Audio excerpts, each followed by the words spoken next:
अस्सलाम वालेकुम दोस्तों, प्लीज़ सब्सक्राइब कीजिएगा ज़रूर अपने भाई को।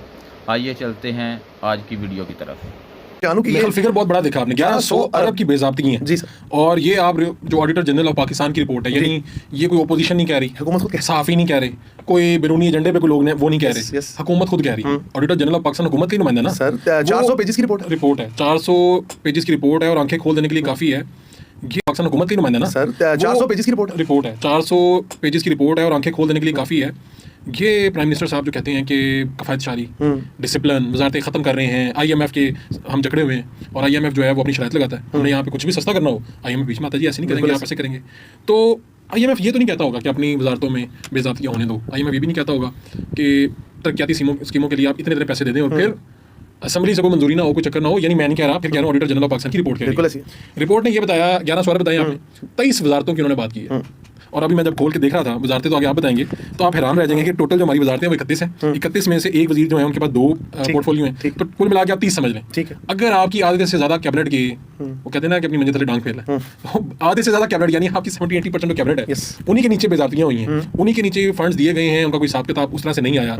वो ऑडिटर जनरल खुद कह रहे हैं कि यहाँ पर डिसिप्लिन का मामला है, कुछ चीज़ें मंजूरी के बगैर हुई हैं, कुछ चीज़ों का पता नहीं चलता। यही है ना ऑडिट, इवन सेट के सख्त कानूनी इस्लाहात की जरूरत है। ये तो वो कह रहे हैं अभी, तो हमारे जैसे साफी तो पिछले 50-60 साल से कह रहे हैं, ठीक है, लेकिन कोई सुनता नहीं है। अभी मुझे बताएं वजारतें कौन सी सर। इसमें हाईलाइटेड जो वजारतें हैं ministry of national food and security है। अच्छा जी। और उसके अलावा पावर डिवीजन अल मशहूर मिनिस्ट्री ऑफ एनर्जी।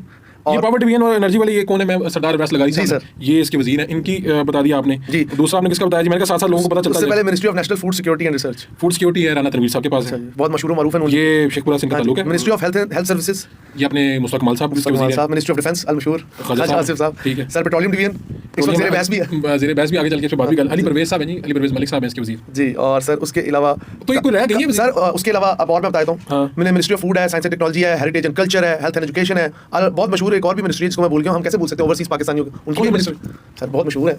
नहीं बता देना, दिन में नहीं आ रहा। सर चौधरी सालिक साहब, चौधरी सालिक साहब मशहूर तो यार सारी मशहूर है। ये चौधरी सालिक साहब के काफी क्लोज, नहीं, वो रिश्तेदारी है ना, दोनों की एक ही घर में शादी हुई है। क्या इसे संडू कहते हैं? मुझे नहीं इतना पता। संडू, तो ये दोनों एक ही घर में यानी इनकी शादी हुई है।